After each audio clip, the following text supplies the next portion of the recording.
If you realize how to address this, then actually a lot of other things will come a lot smoother. When somebody can't make an event or an activity to which you invite them, there's a huge range of a spectrum on which they could be as to whether or not they actually want to go, right? So at the one end of the spectrum, you have individuals that aren't sure if they'd like to go, but they'd like to have the insurance there in case something else falls through. To the other end of the spectrum, where they're optimistic about going, they want to go and they can't wait to actually do it, but they really might have a legitimate conflict of time that makes it challenging for them to actually get there.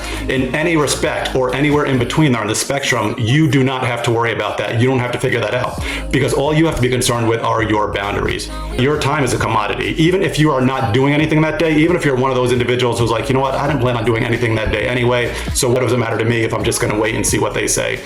You can't do that, right? You don't do that, because what it shows is that you don't value your time. And how can you expect others to value your time or respect your time if you're not willing to set limits on what you will and will not accept when it comes to your scheduling? So when you see something like this is a way to address it. So this is a flow of the situation, and the days that I invite her, she has something going on, but one of the days there's actually a show, and then she decides to try to meet up after the show. It's not fully solid. It doesn't feel as solid as others do. Regardless of their reason, that doesn't go into your mindset. So when you see something like this, you do something very direct. You remove the offer from the table.